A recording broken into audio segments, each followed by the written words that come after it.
Hi, my name is Gabby and welcome to my channel, Gabby on Paper. In today's video, we are going to budget out my bonus for 2022. So let's go ahead and get started. So first, I was not expecting this much. I was expecting a lot less than what I ended up getting. When I was hired on, I was told that my bonus was prorated for the amount of time that I worked in 2022. I started mid-September of 2022, so I was expecting a much smaller number. I'm pleasantly surprised though, because I really doubt that my bonus next year would be, 4 times as big as this. I really don't think that. I think they gave me the full bonus, but I'm afraid to ask because I don't want it to get taken away, so we're just going with it. Today we'll start by covering my overspending. I only have one overspent category, and this is a $29 Capital One fee. I forgot that this was a thing. It happens every year, so I'm kind of upset that I wasn't prepared for it, but I'll be ready for next year. Basically, this is my very first credit card. It sucks that I'm stuck paying this, but I don't want to close it, so that's just the cost of living and whatever. I've had this credit card for so many years, so it's gonna stay open. I don't use it anymore. It just is what it is. So we'll cover that with the ready to assign money. It's $29. So today we are actually not going to go into April and finish funding the month. I really wanted to use my bonus to beef up my sinking funds. So that's what we're going to be doing. For travel, but we are going to send $11.70 to travel. With the $100 I assigned in March, travel is fully funded, if you can believe it. Home goods. Let's see, $427.63. I don't know if you can hear that. That's usually it's a fire truck. So $272.37 is what we'll send to home goods.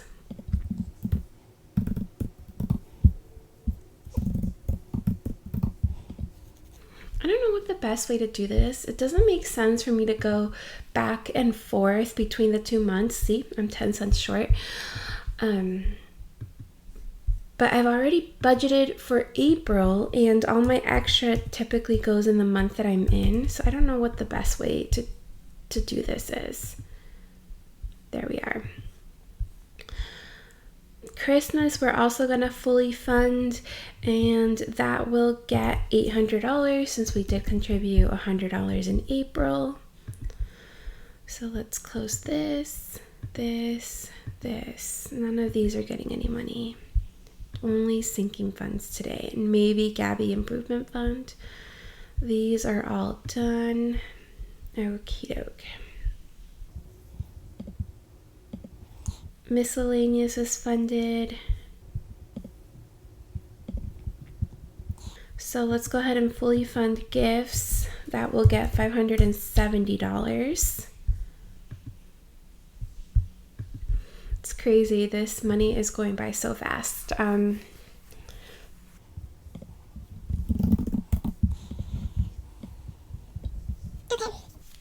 So I've funded pretty much all the categories that I want to fund, which is all my sinking funds with the exception of electronics. That one's not a huge priority because I'm just not in need of anything other than new AirPods. I've created a new category called family stuff for just that, some family things that I want to start saving for each month. I need to build this up a little bit. I'm not sure how much I want to have in it yet, but I think I'm going to get some money in it just so that, it can start going. So we'll go ahead and send $100 to family stuff. I'm also going to send $50 to visitors. Neither of these are going to have targets. I'm going to treat it more like a wish farm where if I have some extra money, I'll send it down there. I might do like a monthly contribution, a small one for each of these, but we'll see. I do expect to have a lot more extra money these days now that I have funded the majority of my sinking funds. Let's send $1.60 to holding. Yep, $735. I did want to send some money to my own shopping. I'm supposed to be doing a no shopping month. I did it in January. It was successful. February, I did buy things, but all within my birthday budget. So I do call that a success. I actually still have $20.13 left in my birthday budget for my birthday that just passed in February. So I'm still going to count February as a success, even though I bought some things. But I am going to send a good chunk of money to shopping and hobbies because with spring coming up, I know I'm going to buy some new clothes. I need really bad some new work tops. It's so bad. So I'm going to keep an eye out for that. I also found some skirts that I want to buy that could be used for work or just regular life. And I want to make sure I buy them before they sell out. March is turning out to be completely different than when I went in and created my goals and was planning for the month, but that's okay. When March started, I was not expecting such a large bonus, $3,700. I was expecting way less, like maybe $500, maybe $750. So I feel like I have a little breathing room to do some things. I think I've been doing really well for all of 2023, and I do want to continue that. But I also want to be a little realistic. So I'm going to send $400 to shopping. I am going to send an extra, I think just $50 for now at least, to my hobbies. And that leaves $285 to work with.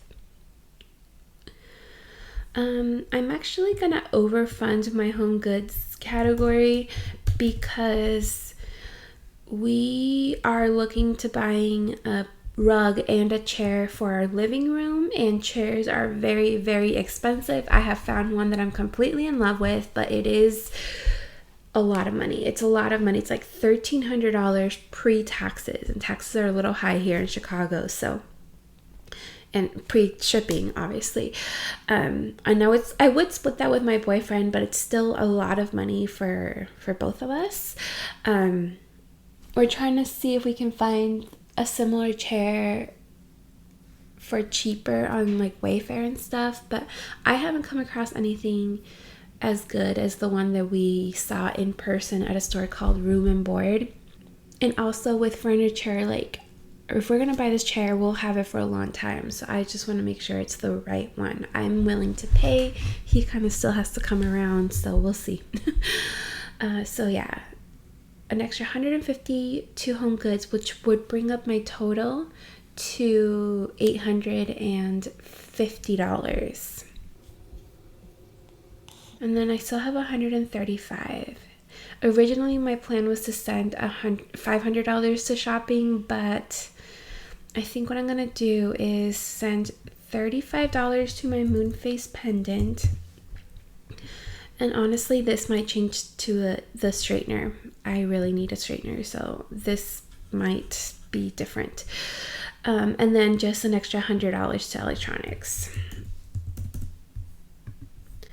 I haven't decided yet if with the rest of my March paychecks, if I'm going to fully fund the electronics sinking fund to reach all of my savings goals, or if I want to continue saving that month by month. So, still undecided on that. Oh shoot.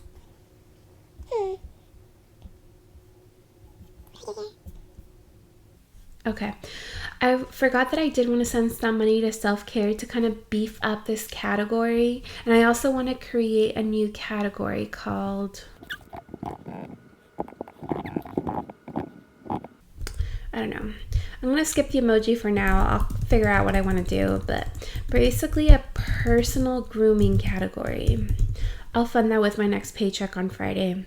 I accidentally stopped recording somehow, but I wanted to create a personal grooming category because there are things that I want to buy, that I need to buy, that don't really fall in any of my other categories. Things like dry shampoo and like hair product and like shampoo even. So I've decided to create a new category to start tracking that. Obviously, I don't have enough money to fund this anymore. So what I'll do is with my next paycheck, which is a week from today, next Friday, I'll go ahead and start funding this category. Now I'm just going to take a second to go into March and start deleting some of these targets.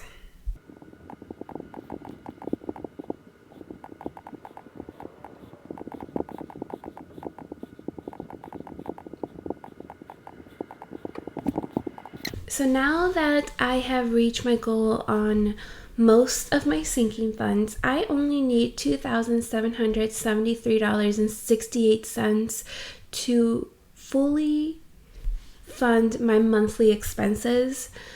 Obviously, this will change as I use some of my sinking funds. And if I want to increase some things like shopping, hobbies, and self-care, which honestly I might do, just so I have a little more room to spend money. But I'm really happy with how low that number is. That is just super, super exciting for me. I've decided that for the rest of March, I'm going to focus on savings. So I'll likely send a little extra towards my emergency fund. I will maybe, like I said, send some money to personal grooming, some to electronics, family stuff, and visitors. Once April starts, I will change my focus entirely and start sending every extra dollar I can to my Roth IRA, and obviously within reason, because at the rate that I'm going right now, with how low my monthly expenses are now compared to what they were, I should be able to, I hope, fully fund this pretty quickly. So yeah, I'm just super excited at how this is looking. I don't know if this is the right way to do this, but I have always worked better when I can focus on one goal. When I had credit card debt and my car loan, I did so much better, like focusing entirely on one debt and then just paying the minimums on the other. But I didn't do the avalanche or the snowball method.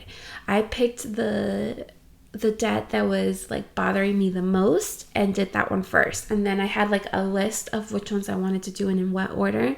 And I went in that order, and wasn't like based on my interest rate, and it wasn't based on the lowest balance. Like when I paid off my debt, I decided to pay off my car first. I didn't owe a ton of money. I want to say it was like $3,000 or something, but I focused on that first so that I would free up $300 a month that I could then snowball, I guess, into another debt. And that's kind of what I've done with the sinking funds. This one I have treated a little bit more like a snowball, because I did start with my smallest one and worked my way up, with the exception of travel and electronics. Travel is more of a focus category rather than electronics, even though it's travel's double what electronics was, like the goal amount. But yeah, I think that's really helped. And obviously this giant bonus that I was not expecting, because I was expecting, like I said, a fraction of it. But yeah, I'm just super excited for the rest of March and for starting to work on the rest of my financial goals. So thank you so much for joining me in today's video. If you haven't done so already, make sure you give this video a thumbs up and make sure you subscribe. Bye.